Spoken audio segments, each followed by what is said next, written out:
Good afternoon, everybody. My name is Jody. My husband David John and I have a small farm in the panhandle of North Idaho. These are our stories and adventures. Almost forgot what we're doing.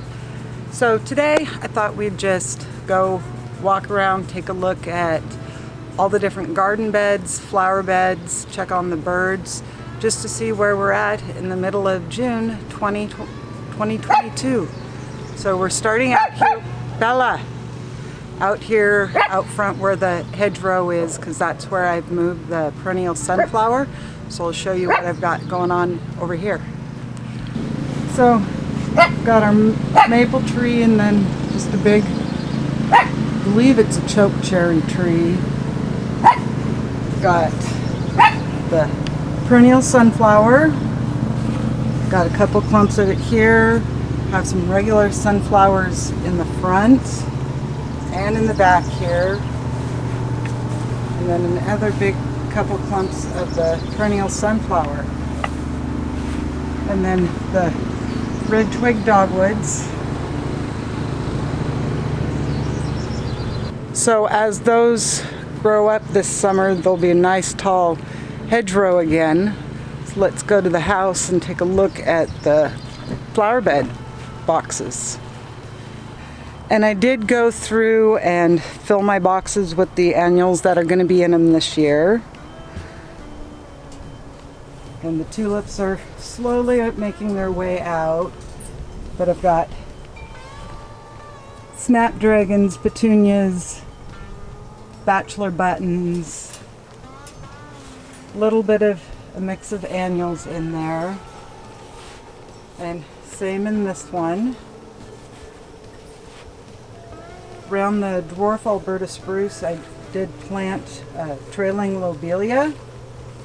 And in homage to my grandma, who taught me my love of gardening, I've got my little gnome on a ladybug. And my grandma was this short, round Finnish lady that her passion was gardening if she wasn't sewing. But the flower bed in front of the house, I've gone through and made several petunia mixed baskets. The bed itself, and look at this columbine. It's very pretty. I'll be glad when that spreads. But the astilbes, and I have popped some of the blue star creeper in. This astilbe is getting ready to burst into blooms. I've got a patch of the blue star there, and a couple in the back. The bleeding heart, citronella, our fan palm that we got last year is just doing awesome out here. Another hanging basket.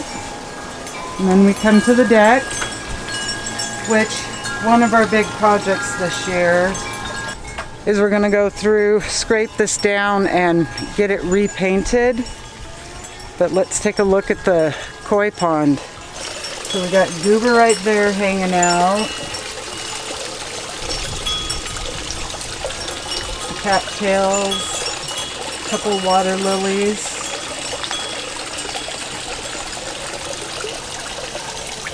some koi that are hungry, always.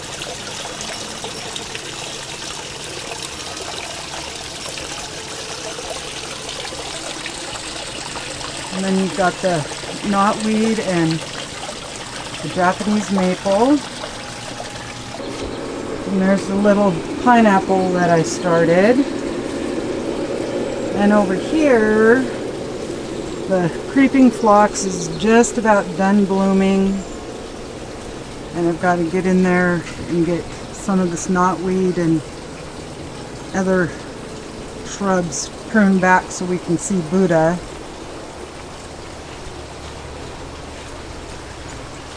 But in the bog, I have gotten some floating just water plants to help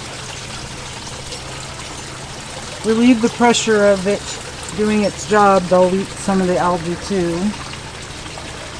The knotweed and the common comfrey. I love the common comfrey because A, it's a nice backdrop to the pond, and B, honeybees and bumblebees absolutely love it. So in the very back of the pond, got an iris still blooming. The tulips here have gone through their cycle, and now we're just waiting for the daylilies to come up. So, look at the waterfall.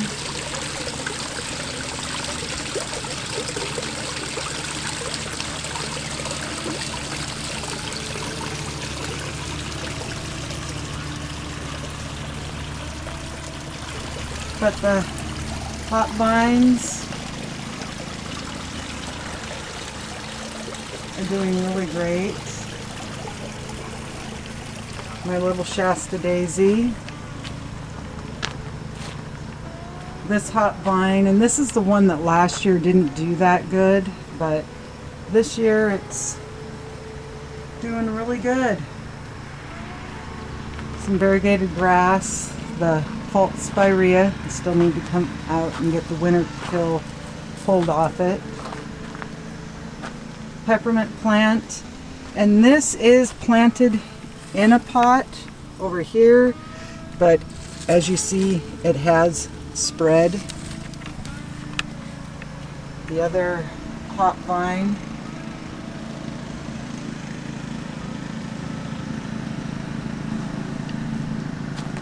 a little maple that I'm trying to keep a bush, and some spearmint, and then my forsythia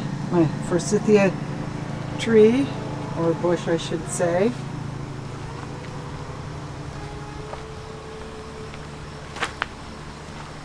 So let's go take a look at the garden. I'm not sure exactly where to start since it's next on our show. Okay, and last week, right after I planted the green beans, we had a solid week of massive amount of rain. And so I did have to go through and replant a bunch of the beans. And in the process, I also made space for, I got the cucumbers put in that I wasn't going to do, but now I've decided to. I've got the dill and the cilantro, and then flowers plopped in from seeds. So let's start down here where the gangly tomato is, the forsythia bed, and those will get planted out this fall. And then over here in this bed, I have planted, what did I plant? Wrong side. So I've got some bush cucumbers planted there, some more here, and then we go into the green beans. And I have plopped like that spot right there, that's going to be flowers coming up. Had a patch right here that I had to reseed.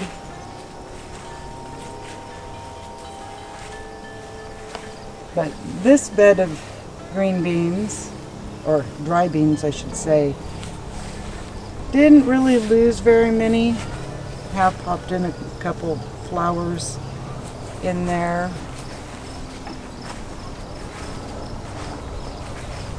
So on this side I have planted cilantro, and this side here is dill. Cilantro on this side, and this side over here is dill. The black turtle beans really didn't do that great. It's like in this bed here, only had one that germinated. But this little bed is looking really, really good.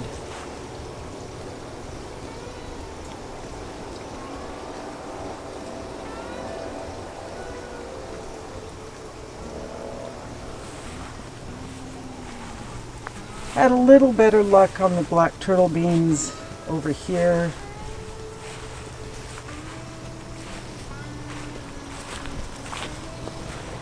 And this one was about 50-50 on the germination of it. Let's step over. This is the other side. And isn't that a pretty clematis flower? But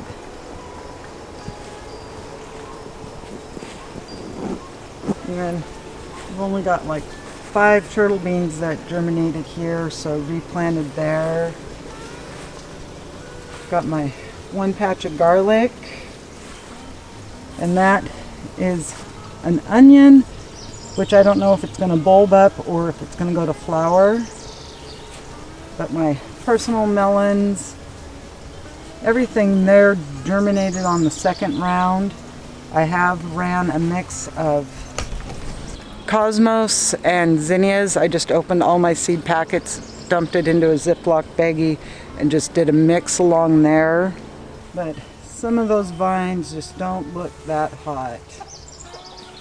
Got a couple sunflowers and this raspberry. This cane here is going to give me raspberries.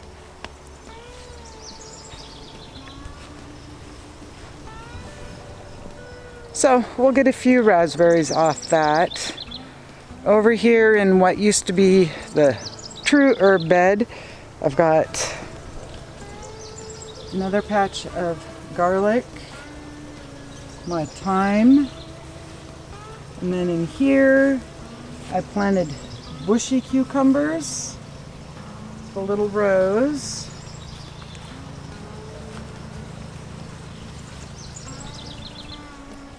And it hasn't put on a bunch of upward growth, which is fine because that means it's working on establishing its rootstock, which is more important than it growing up. But in the potato bed, I'm going to be planting this dill in here.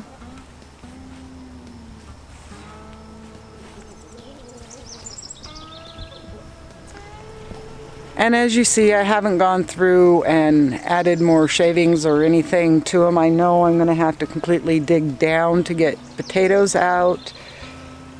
But with the price of wood, if I wanted to layer this up with shavings or something, I'd have to do another box around it, and not worth what the price of wood is. But the apple trees,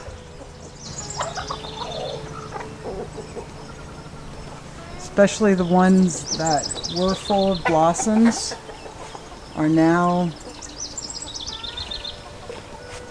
absolutely full of fruit. And these onions had overwintered, so they're just going to be allowed to go to flower for seeds. The little pear tree and the rhubarb, I did completely cut it down, and this is its 2nd growth this year, and chopped up the stalks and have them in the freezer for when the strawberries and raspberries are ripe for making jellies. But this other apple tree, completely loaded with fruit.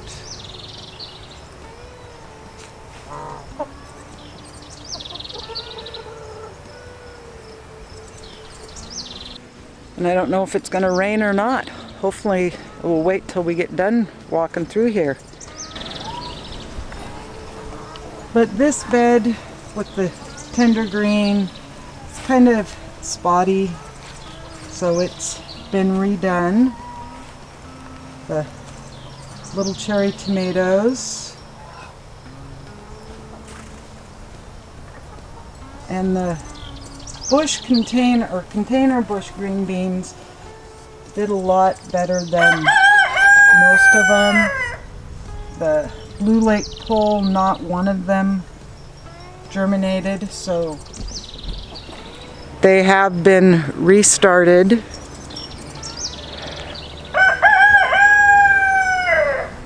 Like in this bed. This is the Blue Lake bush. It just all rotted out, but those three. We got tomatoes, but the purple pole green beans all germinated.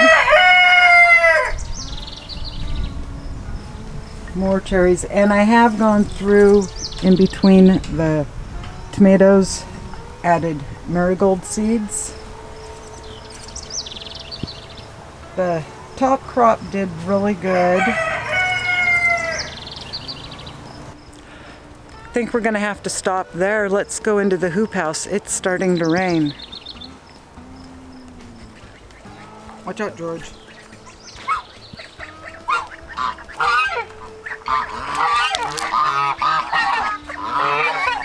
But that is the last four that I hatched up. Looks like they picked up a buddy.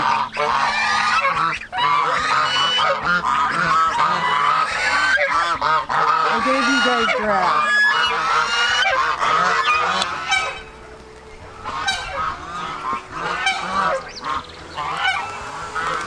Just in time, it's really starting to rain.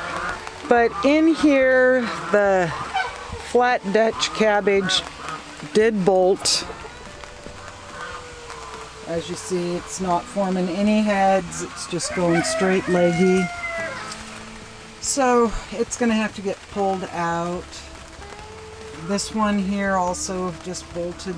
These ones look like they're kind of trying to form heads. We'll just have to keep an eye on them. Definitely we'll be trying these guys again this winter or this fall when it cools down. But on my beets, and I've never had this problem before because I've never really tried growing beets, I got the beet leaf miter, which is a little fly-like thing that lays dormant in the soil. In the spring, the female lays her eggs on the underside of the leaf, and then they get, as you can see right there, they go into the separate wall, into the wall of the leaf, and eat it that way.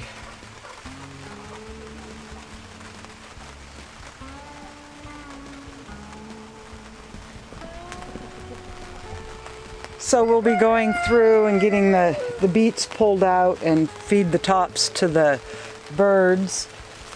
But the cabbage that's behind there does look like it is trying to head up. So hopefully that comes through. The broccoli over here, the Willamette, it's unfortunately looks like it's just starting to bolt. But the cauliflower and carrots are doing good still.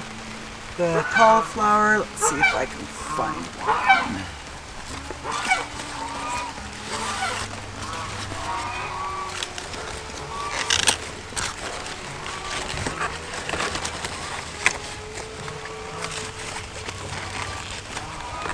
So right down in there is a cauliflower head that's forming.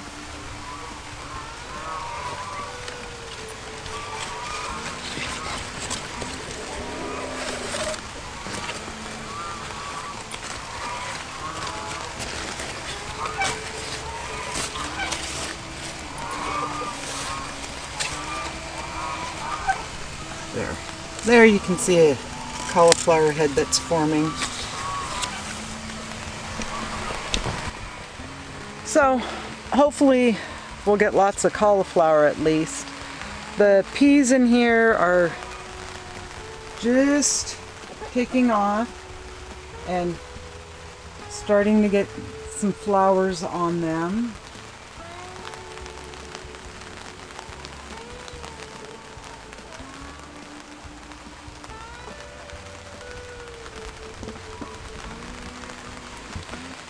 and it wasn't supposed to rain, so gonna have to turn this off, run down to the house, and then we'll start the tour again once it stops raining. Okay guys, a little bit of sprinkles has passed. It did cool it off out here a little bit, hence the reason the sweater. So let me try to remember where we were at in the raised beds. Yeah. The top crop, it all germinated. The little red currants.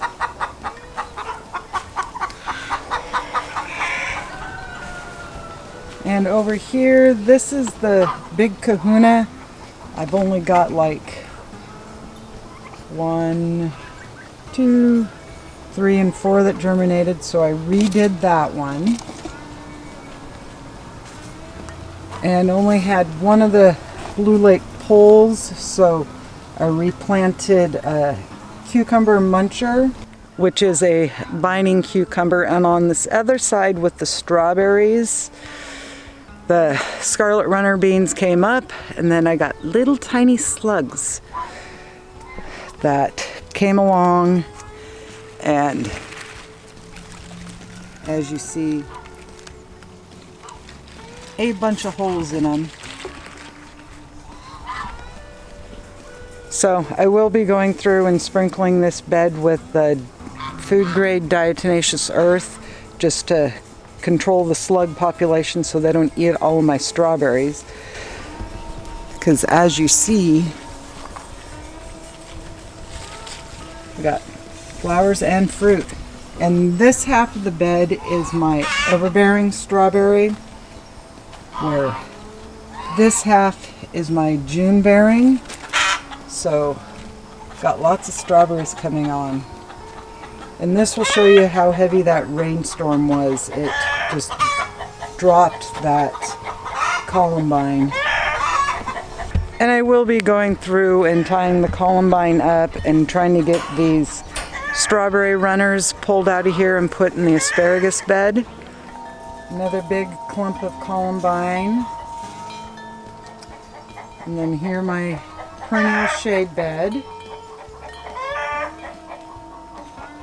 And the pansies have readily self-sown themselves, but they look so pretty. And then the ferns that I got from my mom and dad's. The big clump of oregano. And this corn bed, as you see, there is no corn. Not one of the blue Montana corn came up. So I don't know if it was just too old or what was the deal there. But I have on the back half planted national pickling cucumbers because they can trail up on that fence. And then I did a row of, I believe it's the Cosmos zinnia mix there. Which now brings us to the original in-ground garden that's been modified a couple times over the years. Right there you've got the Hubbard Squash. And the pumpkins may be a little stunted, but we'll just hope for the best. The tomatoes are just now finally starting to take off. We're going to have to get out here and do some cleanup on them because it's like got sucker growth, lots of sucker growth coming on that we want to clean out. And some of these can get tied up some more. But I have planted Blue Lake beans in these empty spots all along here. And in this row right here behind the tomatoes here, I've got marigold seeds and then more Blue Lake green beans planted in between the tomatoes. And the heavy rains doesn't look like it affected the squash seeds that I planted, so have a second wave of them coming up really good. Big clump there, minus the weed. And these guys look like they're just needing a little heat to take off.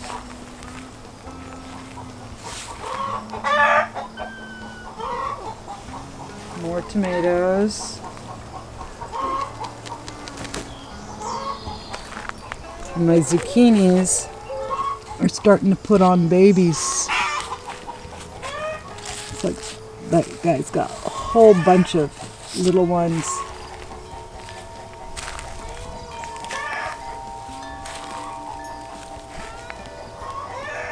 And then this row of tomatoes. And these strawberries over here are just the little wild strawberries that I just leave because they're kind of like, sorry, that was really close. Good ground cover, kind of block out some of the weeds. But in this bed we've got some more yellow zucchinis, more starts coming up. This is a winter squash. That's my butter dish winter squash. I did plant some flowers there. And I can't remember what I did there. Oh, I think that's a clump of flowers. But more blue lake green beans in between the tomatoes. More squash looking phenomenal. It's like, this is a, which one is this? Butternut winter squash coming on. Got a couple of those.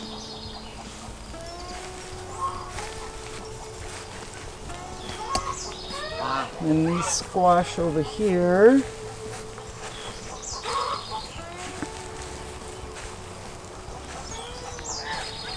And then this one bed really is doing good. The striped Jeppeconia. It's going to look amazing with the sunflowers. And I must have last fall missed a couple potatoes. So we've got potatoes growing in with the sunflowers and growing in with the corn. So over here I've got my white mini roses that are just looking phenomenal. The wild blue bellflower. In this pot it's got the hyacinth bean and some zinnia and cosmos. I did that in all three of the hyacinth bean pots. Got your clump of chives and thyme. This little bed here, it's just got the two little mini roses right now that I do have to go through and clean some of the winter kill out. Probably gonna plant, because I do have some more mini roses, probably gonna plant a couple more in there. And then out here, the pear rose garden still needs to get a makeover. I haven't had a chance to get it cleaned up this spring. But the pear tree looks really good.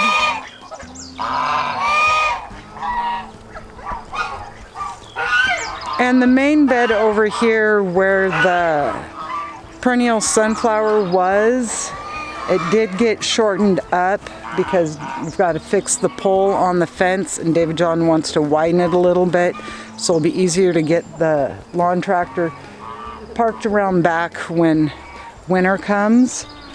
But in here I've gotten the 4-foot black netting fence up. Got mini roses and my echinacea. I did have in that bare spot And that one over there had milkweed, and something came along and ate it. And I don't think it was one of them. But the daylilies over here, and the chickens and the geese have been mowing on that rhubarb. And that little apple tree that nature started, thought I'd gotten a good enough shovel full of dirt, brought it over here, and I don't think it's gonna make it. Because it looks really, really poor. But in the whiskey barrel, I've planted some perennial sunflowers, the couple irises. This daylily, other than where the birds have been pecking at it, it's looking really good. I have gone through and fixed the fence on the beds in front of the chicken coop and got it planted, so you've got the perennial sunflower. I have added a mini rose, a couple more mini roses, and a hollyhock that we'll find out what color it is. And then I planted my window boxes. And I did the window boxes with the snapdragons and petunias, so they should look really pretty. And this bed, I really, other than filling the planter boxes and fixing the fence, didn't add any more to it. So it's just the 3 different colors of foxglove. And then you have the big grape.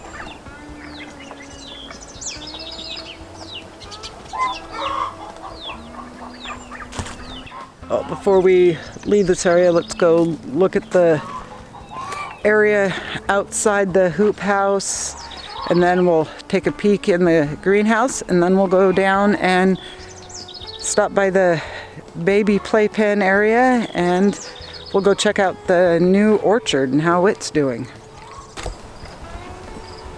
So, got the chive pot and the asparagus forest,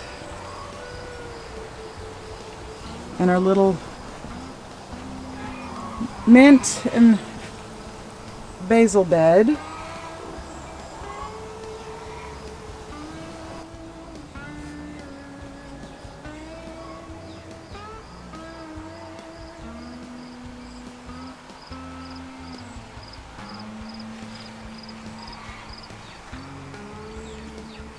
Still need to get this walkway weeded and landscape fabric put down, but I did bring out the chives that I started and the horseradish because it's going to get planted along here.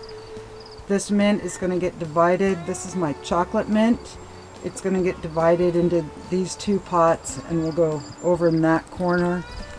Just because with the gate getting moved a little further and mint being a bully, keeping it in pots, and it can be on the edge so it won't be in the way of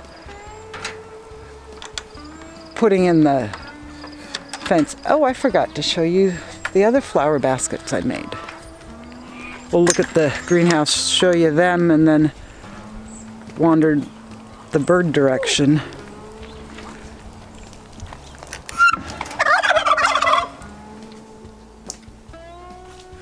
But as you saw the other day, I got the stevia planted and some basil and all these tomatoes in the orange Homer buckets,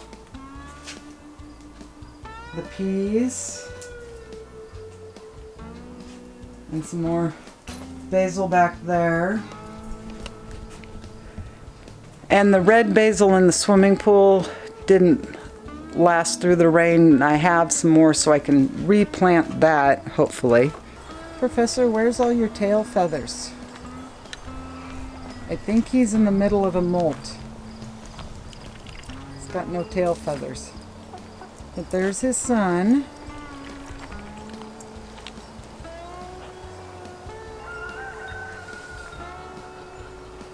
Another pretty view of the garden.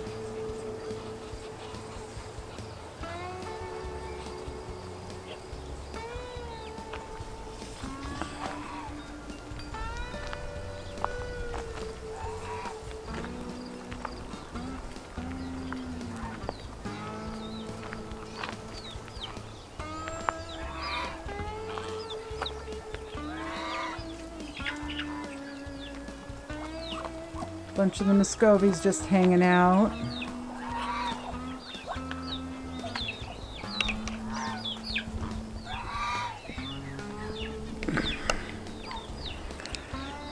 But I did have some baby ducks in the brooder because my ducks are being weird this year. They're either sit on the nest way too long and the babies just leave because they're hungry and thirsty and never come back to mom, or they lay on the nest for just long enough to get everything going and then abandon the nest, which is a lovely thing to find. But I've got this little group out here enjoying the heat light. Even the older birds are enjoying it. And then I've got a mama Muscovy and a chicken over there.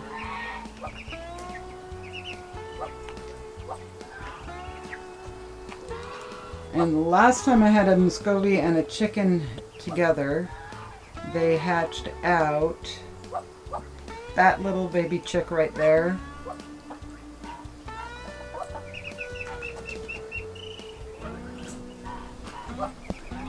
That I confiscated from them and put in the brooder with the baby ducks.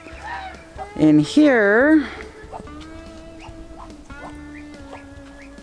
got a batch of babies, moms on nests, and I think that is Hell. She's deciding she's going to try to be a mom. Got a little mama over here.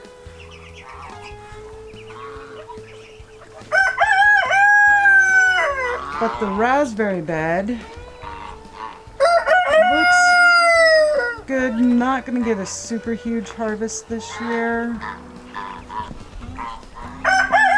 Part of that is because last summer was a little difficult, needless to say, and didn't give it as much time and attention as it needed to be good for this year. So, but next year it's going to be absolutely loaded.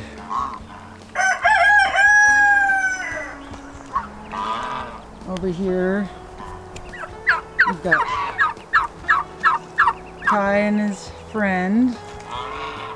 Keep going back and forth whether they're both going to be toms.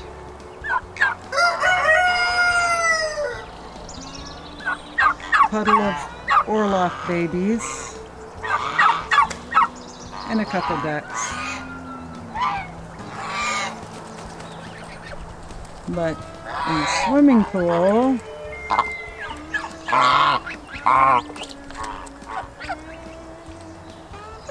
baby swimming.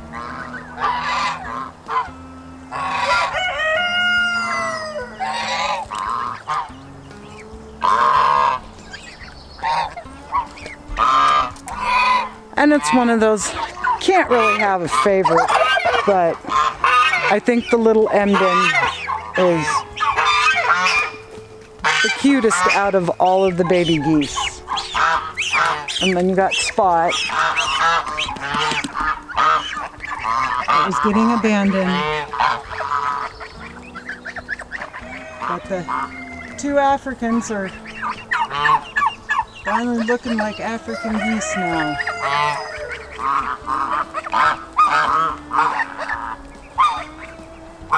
And I have been, as cleaning out the pens, working on the mulch piles. And this is the area that we're going to put the two hoop houses. So I'm just starting the process of filling them with the mulch to start improving the soil in them, because in the winter it's going to be, one's going to be a turkey house, the other's going to be a goose house. But in the summer we're going to be doing our pumpkins in there. So as far as the new orchard, it is doing awesome. Shh. It's like This one apple tree, it came to me just as a bare stick. Look at all the growth on it. The flowering cherry, or it's a pie cherry. I have gone through and plucked all the blossoms off after they were done blooming it. So it won't have any fruit this year. But this one grape over here, it's even got grapes on it. Probably should pick them off. Half tempted to, half tempted not to. This apple tree is looking really good. The plum, it does have some, I call winter kill, that I need to come back and pick out. This little apple tree.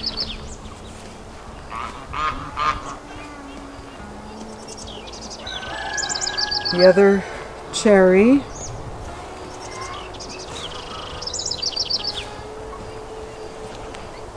And then my peach tree. And I did get that other grape transplanted out here. So it looks good, and it's even got some fruit on it. And I did wind up putting black netting here to keep the predators away from the grape. And I don't think my little Albertus or my blue spruce made it. It looks pretty dead. But it's like, you see that pine tree? They have removed all the bark on it, but it is still growing, and look how tall long those candles are. I guess Mother Nature is going to prevail on that one. I doubt it, but over here is the hydrangea. It's going to look so pretty when it's all in bloom. And then over here, got, because I had viola and Johnny Jump Ups growing here last year, so I've got lots of self-started ones. It's kind of the reason I replanted in here with them, for them to self-sow. So in the center I've got petunias, and then the 3 pansies on the front, and then the Johnny Jump Ups around the outside. There's another batch of little pansies. Oh no, not pansies, Johnny Jump Ups. So that's where the pepper tower will go. In this bed, got some volunteer pansies down below, and I planted the echinacea in the middle, and then we've got dianthus, bachelor buttons, and some petunias in the front, and I have mirrored that over in this pot.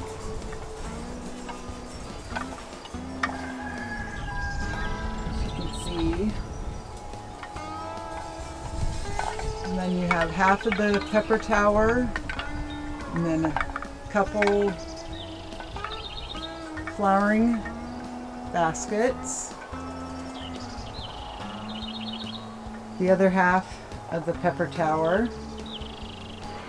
And hopefully it's gonna start getting warm enough at night that I can get these peppers out into the greenhouse for the sweet peppers and the hoop house for the hot peppers.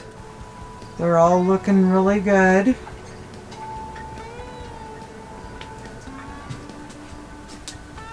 Got some more herbs that I need to figure out where to go. But it's like starting to set fruit.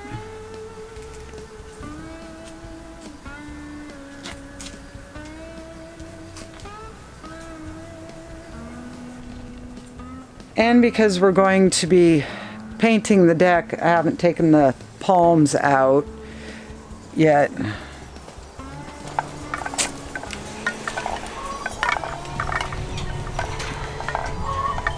And I have gone through on this area and gotten most of the gravel cleaned up because we're planning on, we have a stainless steel table that we're going to put here with a sink for cleaning vegetables and stuff, and we'll be able to do canning up here this year because we're going to put an air conditioner in the window so we can have just all our canning stuff up here, and I think it will be a little easier. I got these 2 window boxes planted.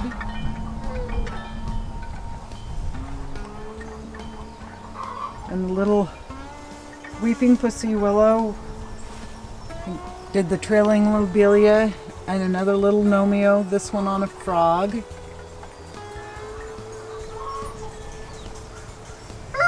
Christmas tree.